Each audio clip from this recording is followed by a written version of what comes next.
Say, where is my shame when I call your name? So please don't set me free. I'm as heavy as can be. I will do you harm. I will break my arm. I'm a victim of your charm. International releases can be sporadic for several reasons, be it cultural barriers, demographic interest, or controversial content. As a collector, this can be frustrating, especially when entries from a series are left out and some are not. Here in the UK, we got Parasite Eve 2, but not 1. We got Clock Towers 1 and 3, but not 2. If the rest of the series is fine, why leave these out? Controversial material is released under the discretion of your local censorship board and whiny parents. We almost didn't get both manhunts because of this.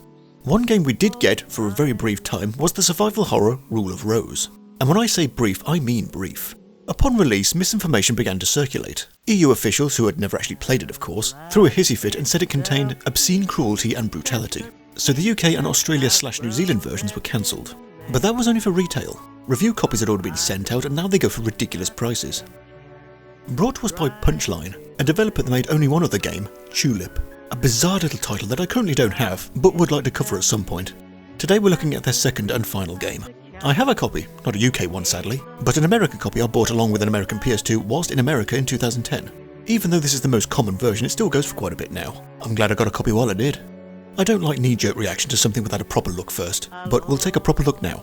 Let's spotlight one of the holy grails of PS2 collecting, as PAL versions are concerned, and see if this really did deserve to be pulled from shelves.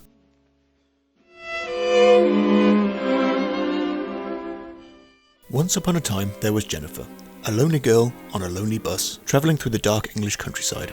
A boy hands her a handmade storybook called The Little Princess and asks her to read it to him. But the story within has barely been written. The bus comes to a stop, the boy runs off. The girl runs after him and the bus drives away, leaving the girl all alone. What an unlucky girl. The only path ahead leads to a rickety old shed, where the whining of a dog can be heard. Upon entering, there is no dog in sight, only a collar bearing the name Brown. Further up the path, a mansion looms in the darkness. This is no ordinary mansion, it is the Red Rose Garden Orphanage.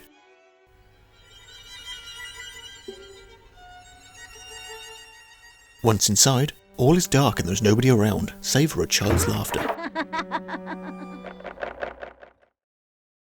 Room after room of nothing and nobody. What a strange box attached to the attic door. What could it be for? Jennifer finds the boy sitting upon a high throne, demanding she continue her story. It tells of a little girl's parents and their tragic end, and the poor little girl was sent away to a strange house.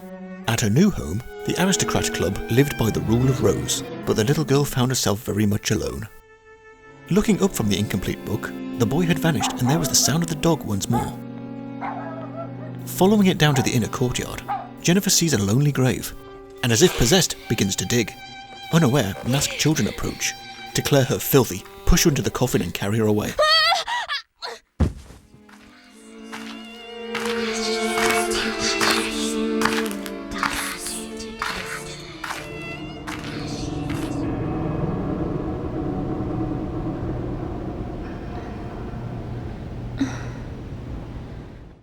Loud groaning and creaking like the beams of an old galleon wake Jennifer in a strange room all tied up.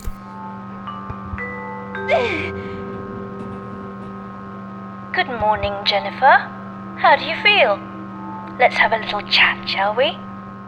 The boy, Joshua, invites Jennifer to join their little game, so she has no choice but to follow orders. Good girl.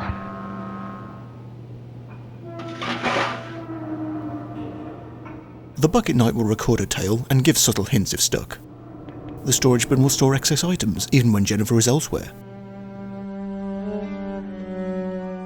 With much exploration, Jennifer finds an important-looking door, adorned with a familiar box. The Aristocrat Club requires a monthly gift. Pleasing the club would increase one's rank. This broken gift simply will not do. You must be punished and try harder. Deep within the bowels, Jennifer finally finds the distressed dog, cutting him down and reuniting him with his collar. This is Brown, and he will accompany our little princess throughout. Finding items now becomes a simple matter of equipping it into the find box and letting Brown take the reins. Scones, shortbread, lollipops and candy will keep Jennifer's health in check when fighting the anthropomorphic enemies.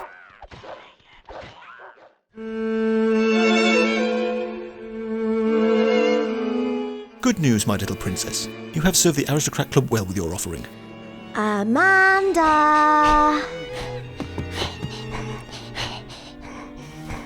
Poor Amanda, the small-hearted princess. Your jealousy for the new girl will only be a detriment. But what is this? A precious item has gone missing. A teddy bear named Joshua. Who took it? Where is Joshua? Joshua is very dear to Wendy, the lonely princess. One day, Wendy saw an ill Joshua through his basement window. They became friends, and Joshua left his father's home to be with Wendy at the orphanage. Joshua's father, Gregory, became very depressed, and rumours began circulating among the children about his mental state. No parent wants to lose their child. No child wants to lose their parents. Like children in an orphanage, left alone after a tragic accident involving an airship. An accident with a lone survivor found by a lonely man who wrote stories for this lost child until a friendly face took them away. Jennifer and Wendy fell in love, but jealousy reared its ugly head when Jennifer found Brown as a puppy and all her attention went to him. Wendy's influence over the Aristocrat Club leads to Jennifer's torment. How dare she leave me for that filthy animal? Filthy dog. Filthy girl. Forget him and be mine again. Everlasting true love, I am yours.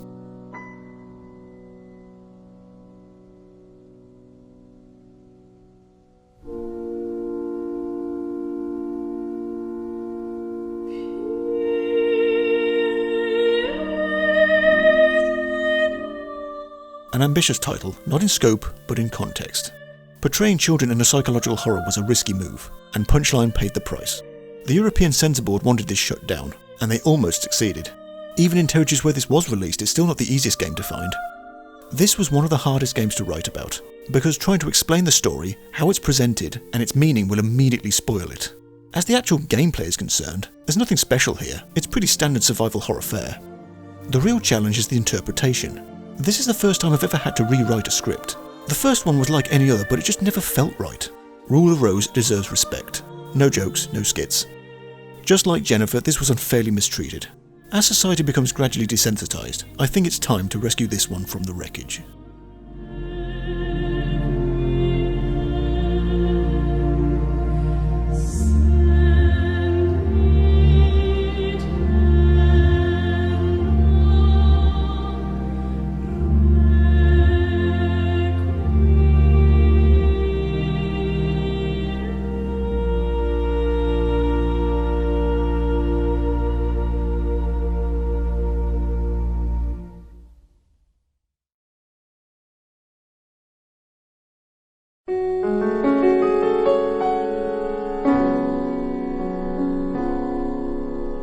Say, where is my shame when I call your name? So please don't set me free. I'm as heavy as can be. I will.